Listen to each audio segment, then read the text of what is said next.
So today we are going to discuss about what is big data and what is AWS and what are all the services that we are going to use in AWS as a data engineer. So before starting the session, I would like to know is there anyone who worked on AWS or any big data services? Did anyone worked on big data services or AWS previously? Okay, I will take it as no then. So, what is data engineering? So basically, data engineering is processing, building, and analyzing data. So, in general, in the recent times, from the last couple of years or 5 to 10 years, there is a rapid growth in artificial intelligence. So we are seeing that we have Chat GPT, Bard, Google Bard, Gemini. All these services are coming up, and there are a lot of other applications where artificial intelligence is being used.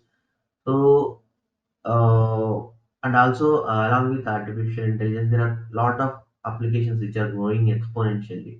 So with growing in number of applications, we are also seeing the growth in the data. So earlier, when you go back to time in like 15 years or 20 years, there are minimal number of applications. So the data is very less. The data is managed in the traditional way. Even if you see in any organization or even a government organization or some other organization, most of the data is being managed in traditional way, like using papers, Excel sheets, and all. But once the IT is evolving, AI is evolving, and application development is evolving, the data is becoming, I mean, growing exponentially. So that means every year we are seeing, every day we are seeing terabytes of data, incoming terabytes of data. So we need to manage all of them, all of the data. We need to process that data. We need to build proper applications using the data, and we need to build reports using that data. So uh, so in order to process that, we are building some tools. We have services available. So earlier we have traditional SQL Server, Postgres, Greenplum, or Oracle.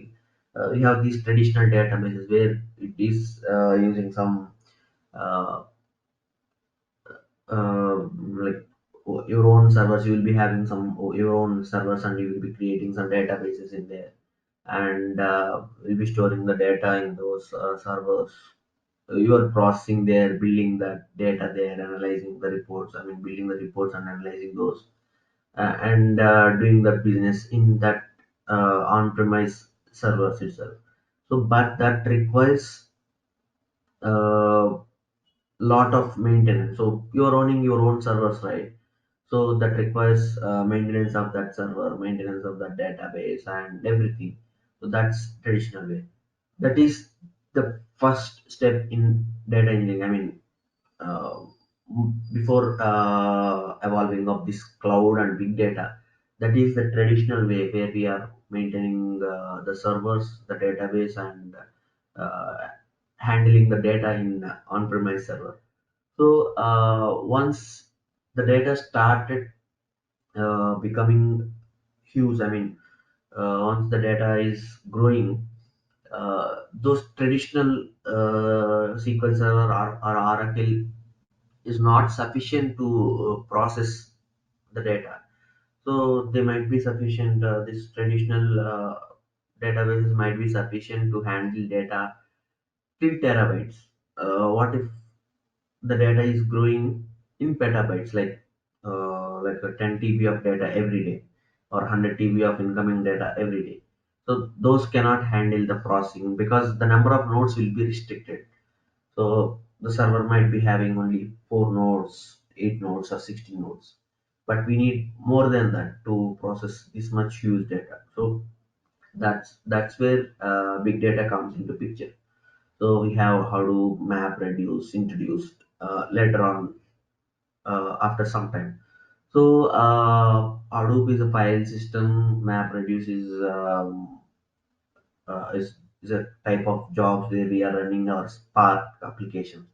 So Spark is nothing but a framework where we will be writing our code in Python or Scala or Java using this Spark framework, and Spark is built on top of this Hadoop and MapReduce. So how this Spark and big data works is, so it will have its own dedicated storage system and server. When we build a big data job like a Spark job and run it on that server, so it will need some number of nodes. So in traditional servers, what happens is the number of nodes will be fixed. Like SQL Server, let's say if I have a server with 4 nodes, the nodes are fixed. But coming to big data, I can change the number of nodes. I have server with more number of nodes. Let's say I have uh, 128 nodes available. I can use any number of nodes based on my job requirement. If I'm submitting a simple job, I can request for one node. If I'm submitting a bigger job, I can request it for 10 nodes. So it's like scaling up and down and processing huge data, running the big jobs.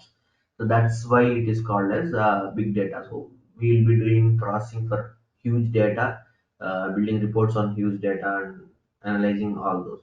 So that's where big data comes into picture. So even the big data is using the traditional way, like having your own servers, creating your own clusters, maintaining them, and maintaining the storage. Everything is again manual. So there, there comes the picture of the cloud services where the maintenance is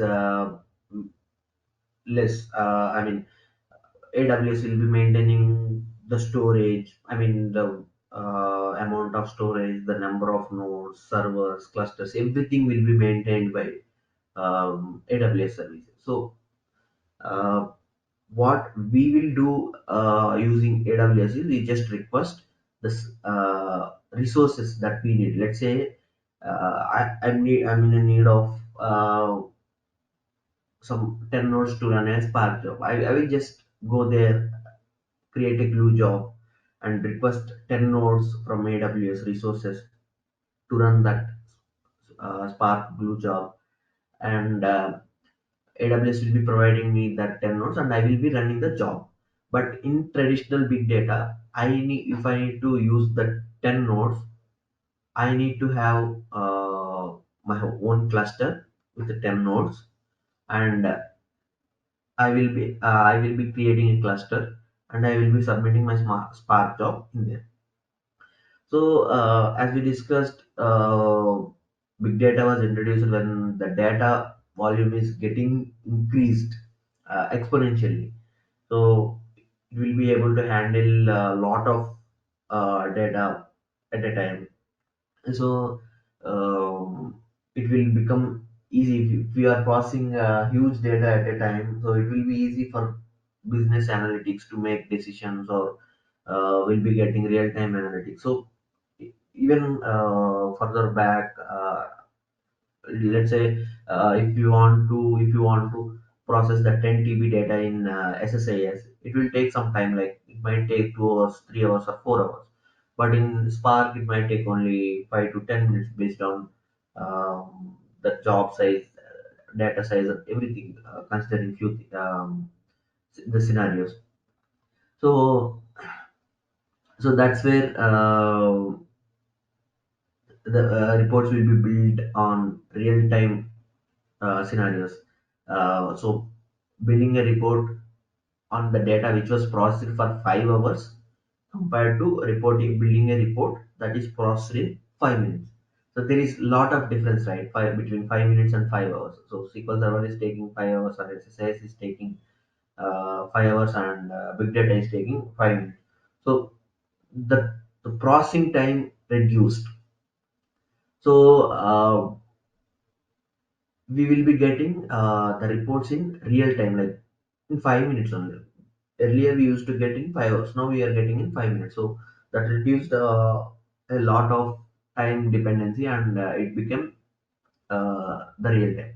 So risk management and security, we'll see it everywhere. Like even in SSAS or Oracle server, we'll have our own security measures, and even in the big data, we'll be having the security risk management. So once if the job failed in between, or if any node failure while the job is running, it will be assigning new nodes, and the data won't be lost. I mean, processor data won't be lost.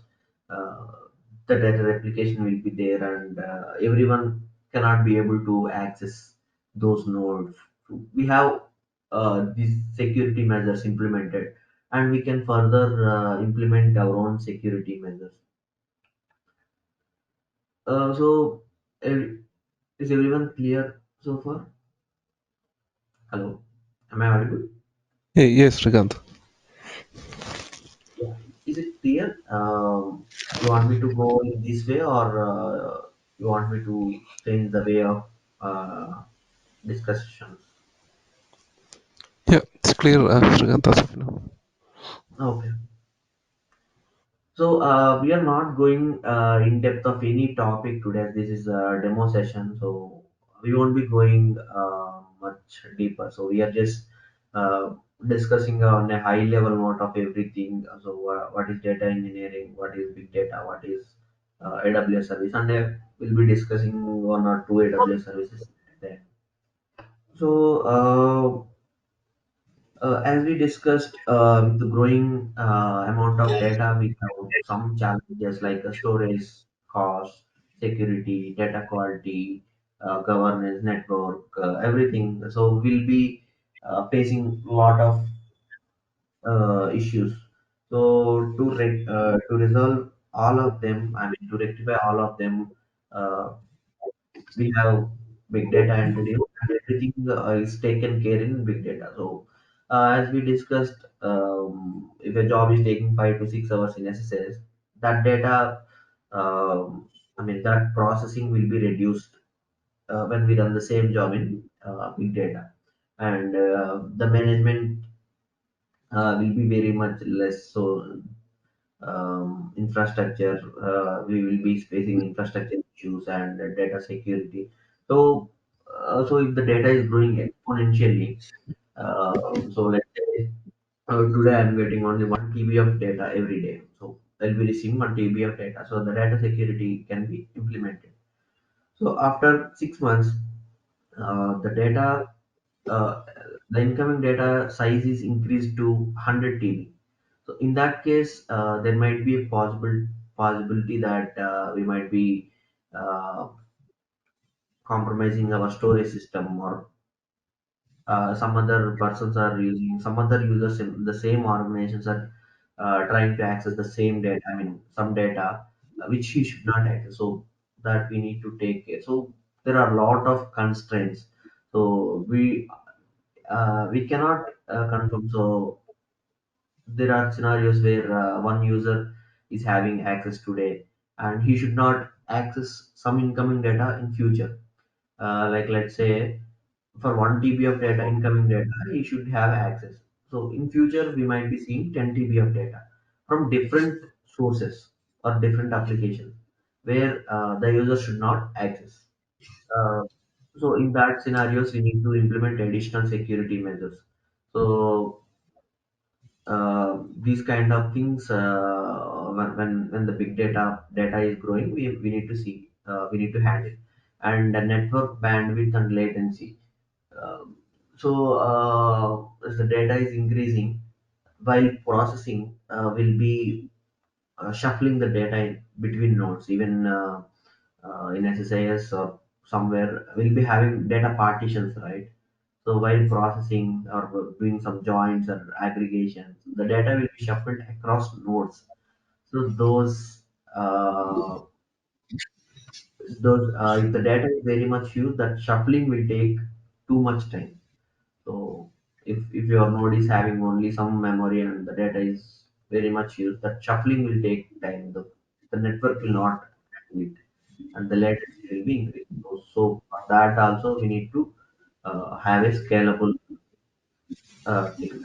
So to handle all of these things, cloud services comes into picture.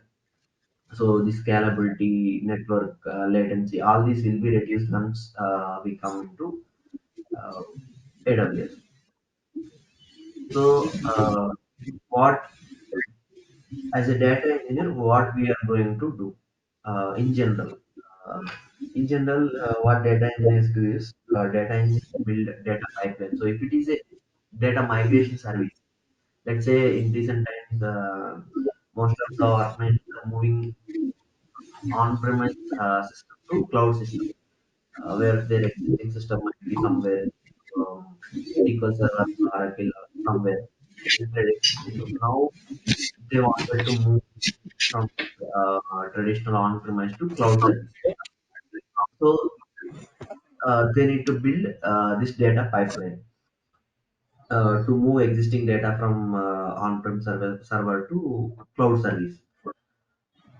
So to build that pipeline, they need services, right? So they need either a streaming service or one-time data load from existing system. Once that data is migrated from on-prem to cloud service, they need to build another pipeline which will be integrating the data from actual application to the cloud system. So here there are two things to understand. The one, the first one is migrate existing data from database, I mean a traditional database to cloud service. The second one is, so you will be getting data to that traditional, right? So you might be having a application, let's say you have Facebook, and you are using SQL Server as your data warehouse. So if a new user created, or if a user did something, the entire data will be stored in the database, right? So if we wanted to migrate from traditional database to cloud service, initially we need to migrate all the data from this database to the cloud service. And the second thing is, once the data migration is done, we need to point our application to use cloud service. Like if there is any new data coming from Facebook, we need to insert that into warehouse, and we need to use whatever the data we migrated to cloud service. So we are getting rid of this traditional database. So you understand, right? We will be having two pipelines. One is migrating the existing data, and the second one is the actual pipeline where our application is built on top of this cloud service. So we'll be building these two kind of data pipelines. So data integration is nothing but uh, like from the application will be getting new data, and that data will be stored at somewhere. So that is data integration.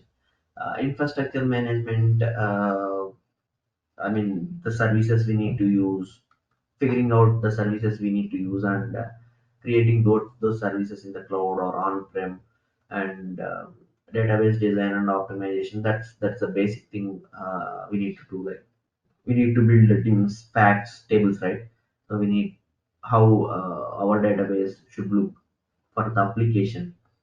So that design and optimization and data modeling is something which most of the data engineers will do, because data modeling, all these things are like data integration, everything, infrastructure management, database designing is one thing, and data modeling, data quality, and governance is one thing. Because all these pipeline building, integration, infrastructure, all these will only need, as a data engineer, you need to know what are all the services available, what services we can do, we can use on setting up that environment. is one part, and the second part is data modeling and data quality, which is nothing but uh, uh, I mean, which is something related to business. So I need to we will be having a lot of tables in the database, right? So we need to know what should be the end report. I think many of you might know the dims and fact tables. So where we'll be having some dimensions and facts in fact tables in SQL Server. So we need to know which tables to join, what kind of data those tables will be having. So to generate this report, what kind of data we need, and how can we join these two tables on each column. So these kind of things we'll be doing in data modeling. So data quality and governance is once those tables are built, once the data is populated in the strings, facts, and the master table. So we need to make sure whether the data is populated correctly as expected, as per the requirements. So for that, we'll be doing some QA, right? So some basic QA. So in general, data engineers will be doing that QA. It's not complete QA, but at least up to some monitoring, like whether the data is correctly populated, proper values are generated or not. All these things are will be taken care by data engineers, and also will be taking care of security implementations of the in the inside the database or the cloud service, and the scalability of resource. Scalability is nothing but whenever we need additional resources, we'll be changing our infrastructure a little bit or enhancing our infrastructure a little bit, and performance optimization of the jobs or database or everything. So we'll be taking care of that as well. So next, after the data engineers build the entire system, there will be two users which will be utilizing the data generated by processed by data engineers. One is a data scientist and another one is a data analyst. So you might have a data scientist a lot of times. Like they will be doing the analysis. They will be predicting the things like machine learning, artificial intelligence, data visualization. All these things scientists will be taking care. So the data we processed as a data engineer, data scientists will be utilizing the data to do that analysis, modeling, and building their own machine learning algorithms and all. And coming to data analysts, so data analysts also utilize the data, but they won't be doing any prediction. So they will be doing the analysis, visualization, reporting using Power BI, Tableau, everything. They will be doing that thing. So sometimes data engineer will also be doing this data analyst part. So both the roles are different, but there are organizations where data and engineers will be doing data analyst role also. So we might want to learn it later parts once the requirement comes in, but that will be pretty much similar to what data engineers do. So what data engineers do is set up the infrastructure, build the pipeline, generate the data, process the data, and store it in the data warehouse. From that data warehouse, data analysts and data scientists will be utilizing the data, and they are doing their own processing, visualization, predictions, everything. So whatever data analysts are doing, that will be done up to some part like querying, retrieving, analysis. All these things data engineers can also do, but data scientist part it's a lot more different what data analysts will do. So there are other roles like data related roles like a database administrator, business intelligence analyst, data architect, quality analyst. So most of the things like business intelligence analyst is nothing but data analyst, database administrator. So if uh, The database administrator role will also be played by data engineer, because if you are using some cloud services, the entire things will be taken care by data engineer or DevOps engineer. So we can be doing that. Data architect will be doing the data modeling part as well. So that will be sometimes played by data engineers. And the quality analyst also, it depends on the situation. So we might be having a proper QA, or sometimes data engineer will know how to do that QA. So is everyone clear, or any doubts, questions?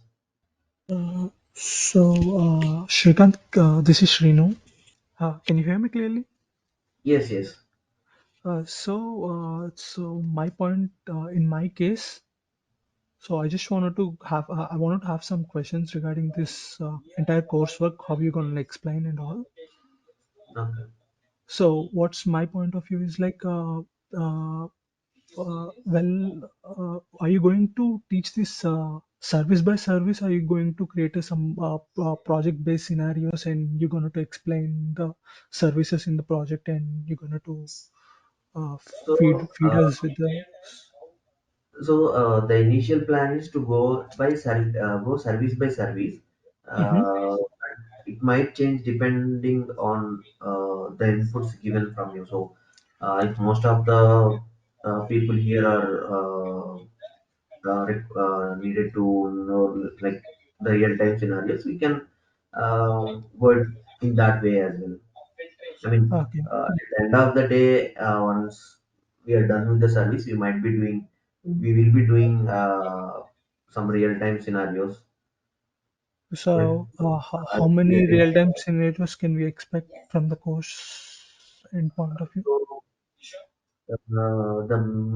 we are doing it in a major thing like streaming service. We are planning to get that real-time streaming. So nowadays, most of the organizations are migrating, right? So we are Yeah. here Hmm. uh, doing this migration work from on-prem to cloud service using uh, three real-time scenarios. The same migration work in three different ways.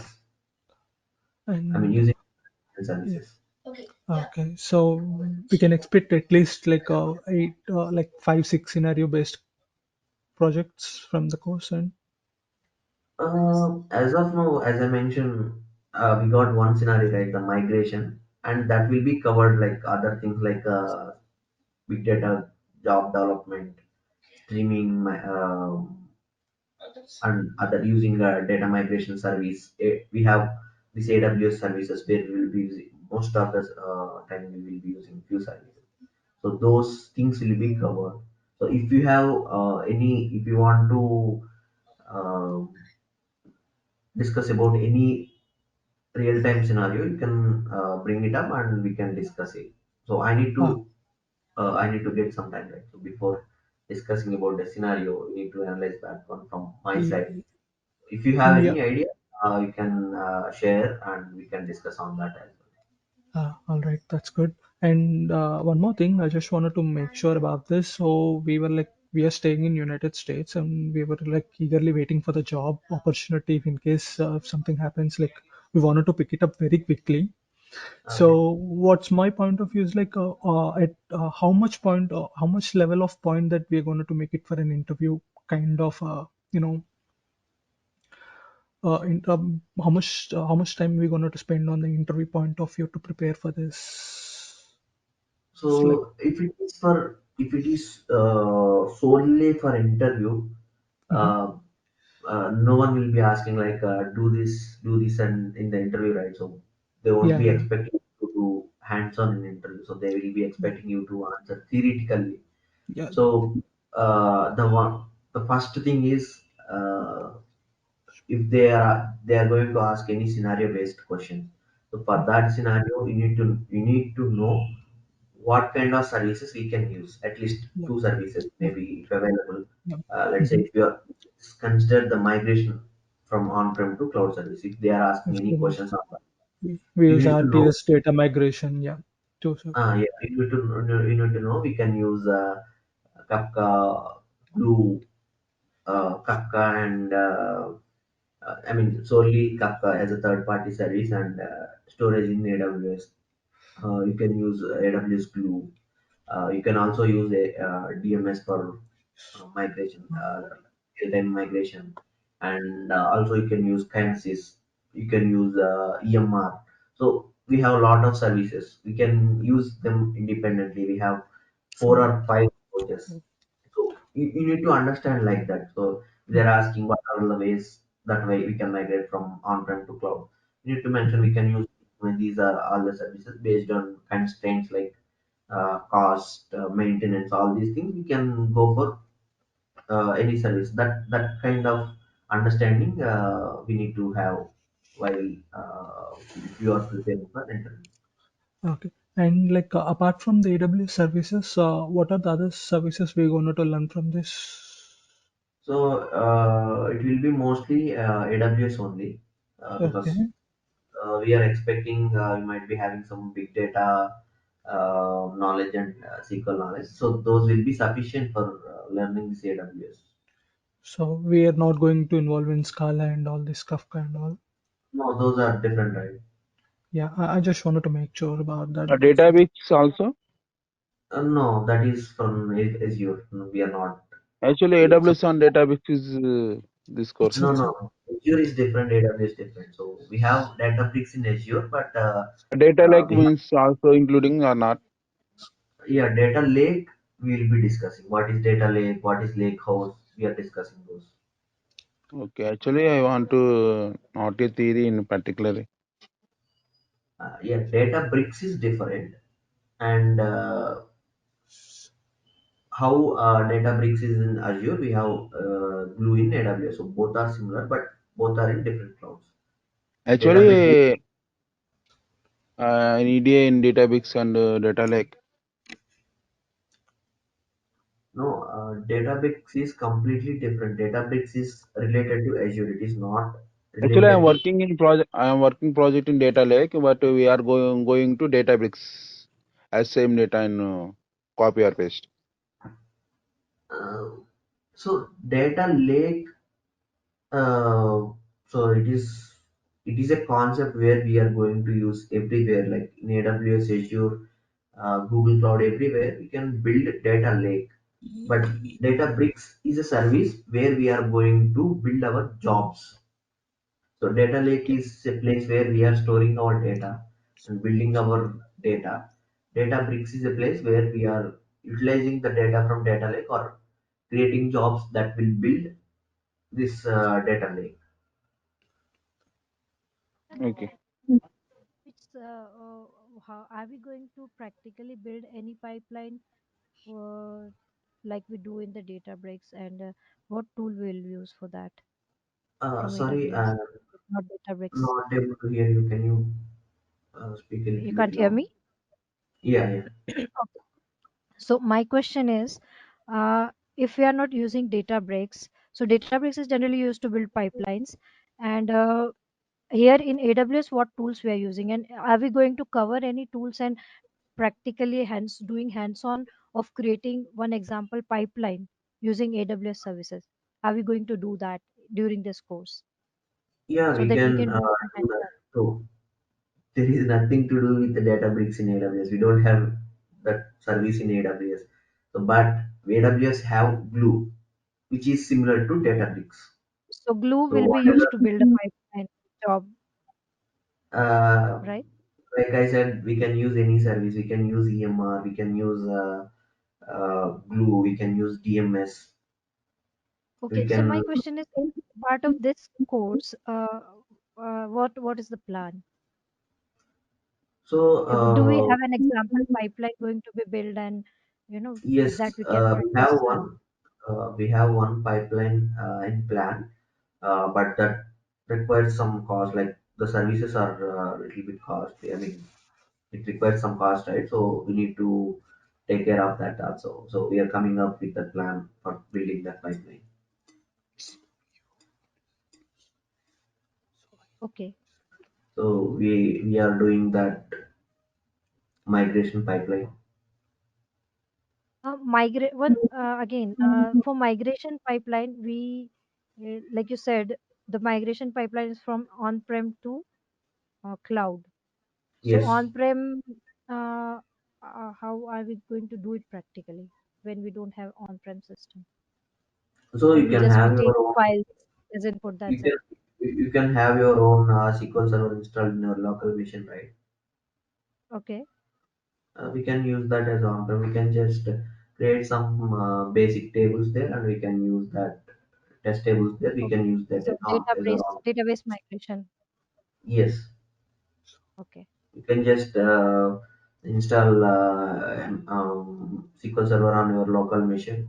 You can create some tables, and you can use DMS or Glue or create an EMR instance and submit a Spark job to build this pipeline and create a data lake in AWS S3.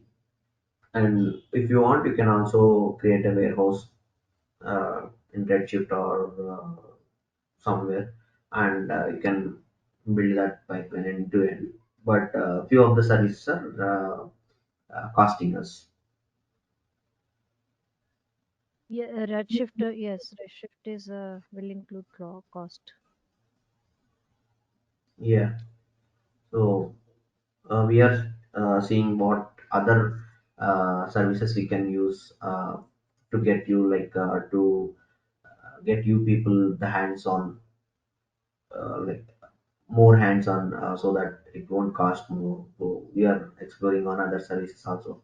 So for now, these are the services, and if we get any service that is offering a free trial, which we can use for our hands on, I will share it with you. Will you be sharing any, PPTs of, let's say, hands-on, step by step, so that we can reference? Yeah, once we You will get to be that explaining it in the class. You will doing on the live, or how it will be.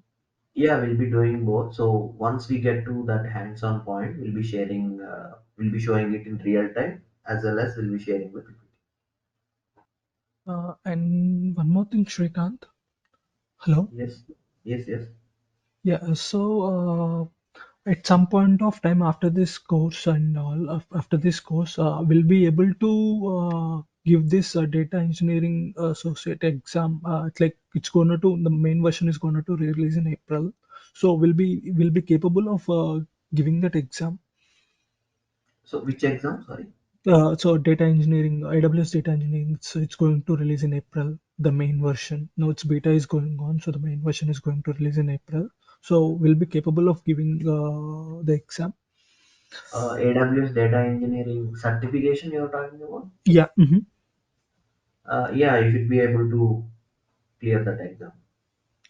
Okay. Yeah. hmm So and so yeah, as you're discussing about this RTS and data migration, apart from that, what are the main extreme things we're going to discuss in extreme level, apart from the data migration services and all? We are going to discuss each service individually. Like we are going to Okay. discuss EMR, EC2, Redshift, RDS, and IAM roles, Lambda, SNS, SQS, Mm-hmm. and test functions, glue workflows, everything we are going to discuss. And there might be whenever we are discussing few services, we'll be touching other services like Kafka, the third-party services like Kafka, Airflow, all these things. Mm-hmm. Even Spark, along with Scala or Python, we'll be discussing a little bit on that one as well. So Okay. we are not So going to have it. go into deep in drive. Yeah, Yeah. Gotcha. they are. We'll be discussing on a high level if we are discussing on a third party apart from this AWS. Okay. I see. Are we going to cover all these services in a generalized way or with some real-time scenarios? Uh, So that I have already answered. So at first we are going to discuss what this service is going to do and how we are going to use it. And then once we are done with the discussion of services, we'll be discussing some real time scenarios. Okay. No, actually, if someone have like 3 to 4 years of experience in any other technology, and if they want to switch to data engineer role, can this course will be helpful with Yes, the content? yes, definitely this is helpful.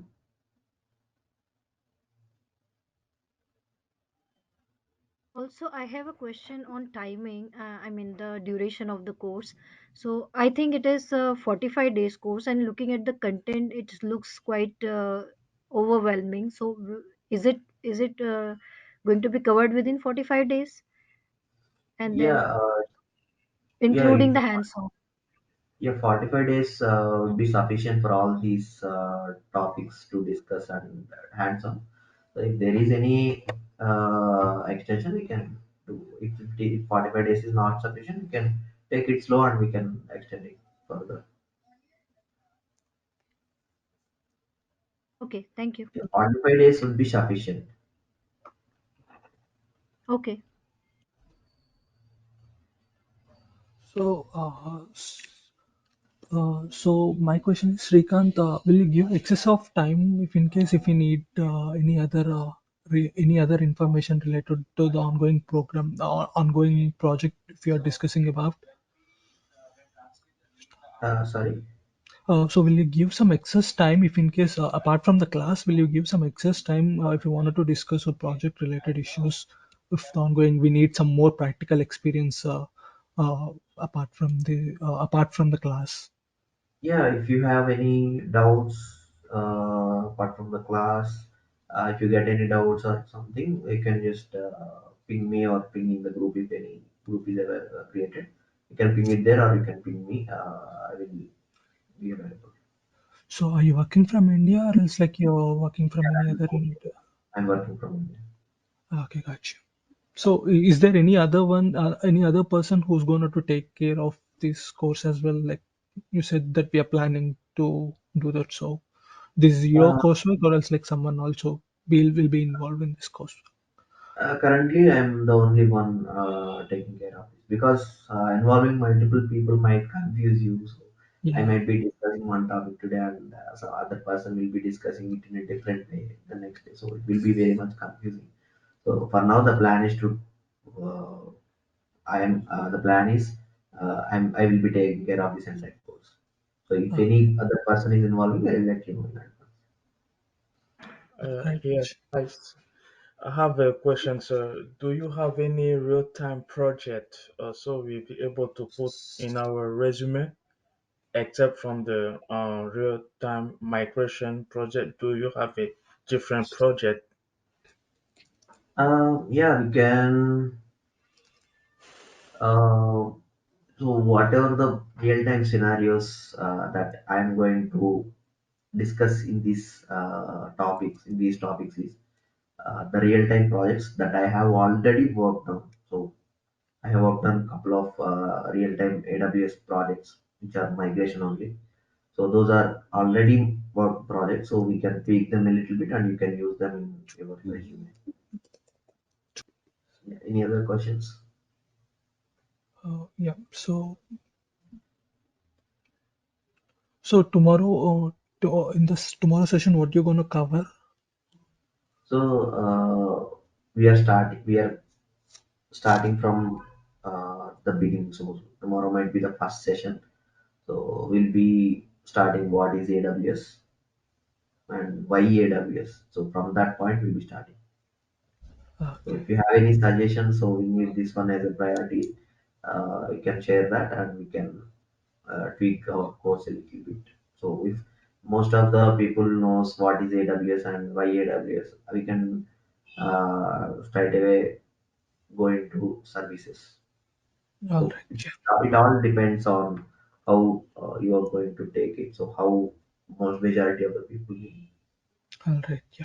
So if everyone is knowing why AWS and all of you are here to know to learn only few services and real time scenarios, there is no point in discussing why AWS, what is AWS and all that. So Hmm. so it all depends on the suggestions from you, Okay.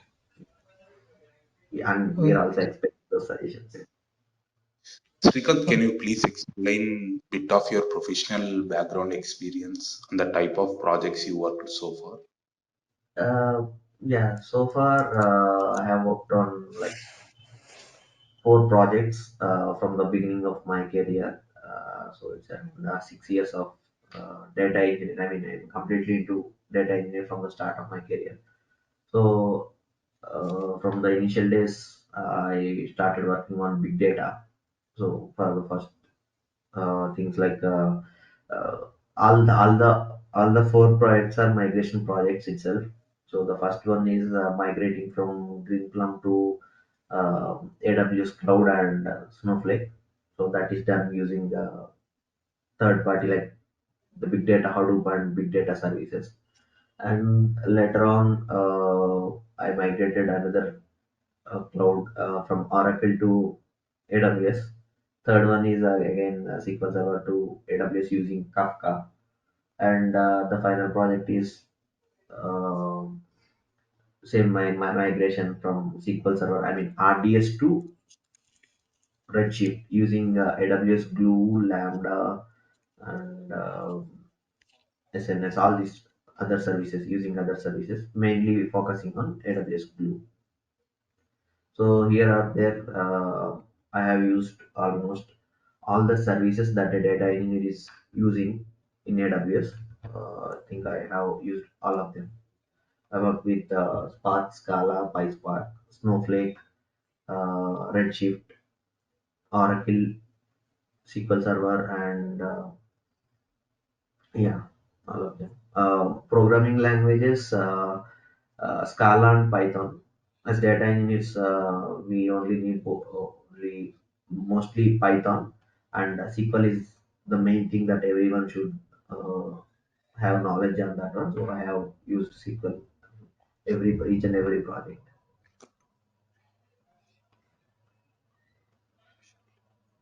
Yeah, and the domains also are like most of the domains are healthcare domains. So one of them is retail. So three healthcare domains and one retail domain I worked on.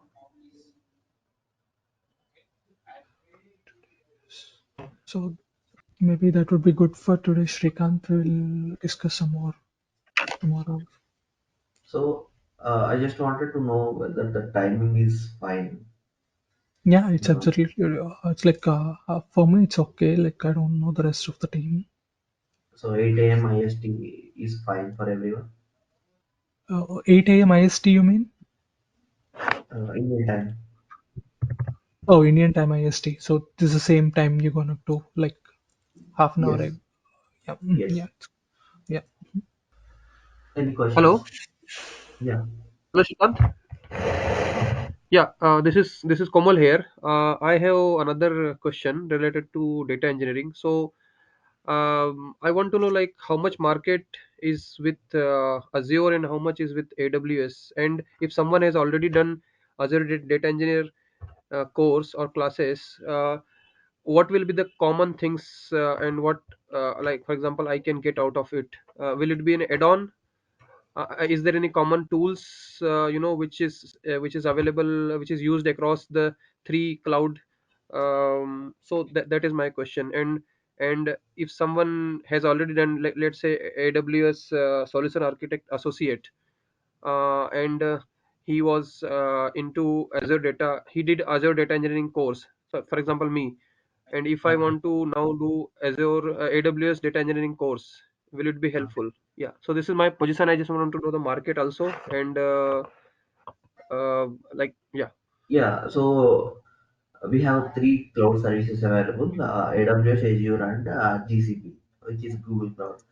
So Azure and AWS is from long back. So the first cloud service which market is used is AWS. So then Azure came into picture, and both of I mean three cloud services have their fair share in market. So three cloud services are being used extensively. So AWS and Azure tops the list as GCP is the recent one. So both have their fair share. So we can't say AWS is being used more, Azure is being used more. So in some parts, Azure is being used more, and in some organizations, AWS is preferred. So as you mentioned, you already worked on Azure. You might be having some knowledge on what is Databricks and what is the file system in Azure. Everything, so the security, access, user access, policies, and all. So those things again will be having in AWS. So the naming will be different. So in Azure, if you are the storage is like I think it's blob storage, right? So the storage in card as blob storage there. Here you will be having S3 as your storage. So the naming different, but the storage is same. And in Azure, we usually will be having uh, Databricks where you will be running your big data or Spark jobs. And here you will be having Glue, where you will be running your big data Spark jobs. And in Azure, you will be having SQL Server integrated with it. Here you will be having um, its own Redshift, and also you can use RDS for your SQL Server. So you have the same things, the same concepts between everything, even in the GCP, Azure, or AWS. You'll be having same concepts, but the names will be different, and the way of approach we need to use them is a little bit different. Okay, and Uh, will my solution architect associate certification will help me, and knowledge will help me in this course? so you have already done AWS SAA certification? Yeah, solution architect associate. Yeah, Yeah, will I that think help here? yeah, that will be helpful in business case scenario. So most of the preparation for that certification will be based on real time scenarios. So this is the scenario what you will do kind of stuff, right? So that will be helpful to figure out what services you are going to use, and a minimal amount of questions how you are going to use that services. So I think that certification you will understand when you are working in real time uh, scenarios. Okay, what about after this course, if you want to appear for the data engineer, AWS data engineer exam? So, if you want to take AWS data engineering certification, this course will help definitely. If not 100%, at least 80 to 90%. So that 10% you need to understand how the previous the questions being asked, and you need to prepare in that way. So we are not sure, right? So how the questions are there in the data engineering certifications, whether it's completely real time scenarios or is it technical questions. So if it is technical and mix of real time, yeah, this course is definitely going to work. No, it's And if it completely scenario based questions. Right if it is to completely scenario based questions, you need to understand the scenario, and you mm. need to understand what services and how we are going to implement that in AWS. So the implementation and all we are discussing it at service level. So we are not sure of the scenarios they are going to ask, right? So, So one more thing. So, look, what my expectation is like, can you design a course? Can you design this course on the basis like, I mean, like, we have a guide for the data engineering, AWS data engineering certificate. So, can you design a course on the basis of that? Is it possible? yeah, we'll check that, and I will design that. I will update. I'll check. Yeah, sure. So we need to have like a basic structure and idea. It's like they're like divided into four sections, and each section has different services and all, and it's included. So that's what we are thinking about. Yeah, sure. We'll take that into consideration as well. Yeah, sure. Because it's easy to cover all the services, and the most importantly, which will be using in the which. So it will be very easy to segregate. Okay. Yeah, So I will consider yeah. Thank you, that thank you. Mhm. topics as well, and we'll update the course plan accordingly. Yeah, sure. Thank you. Is everyone completely into data engineering, or is there anyone uh, part of data ops as well? Yeah, I'm part of DevOps, mostly on DevOps side and cloud engineer also. Okay, so you wanted to learn how to set up all these things, or you want to know only Yes, I the will. I would like to learn how to set up all this, especially in migration, because as part of some of the projects, sometimes they ask for migration data. So I would like to learn how to migrate all those data. Okay. Yeah. We'll be covering the setup of the services we are discussing. Yeah, that will be covered. Yeah. Any other questions? Any other suggestions? So, what you are going to, what is the tomorrow's topic? So it's the first topic. So as I said, like what is AWS and why AWS is the first topic that we are going to discuss. And if everyone is already aware of AWS and all, we can straight away pitch into other topics. I mean the services. Yeah, it will be the like the first Yeah, I session. think probably we can get started with services, in my opinion. Okay. Any other suggestions? Any questions or any feedback? Hello. Yeah. Hello. Hi. Yeah, Srikant, actually, I just want to re-emphasize on the point on the practical learning. So, enough practical learning will be there, right? Enough hands-on. Uh, Hands-on will be there definitely. For every service we are learning, hands-on will be there. But if when you are doing hands-on for few services, there won't be a free tier available, so that will be costing. So that you need to consider. I mean, you understand my point, right? So whatever the Yes. service we are discussing, we are going to see it in real time. We'll be doing it. So apart from real time scenarios, so keep aside the real time scenarios for now. So if you are going to discuss about one service, we are going to see it in real time how we are doing it, and all we are going to see it in real time. Along with the discussion, we can do it hands on for that one particular service.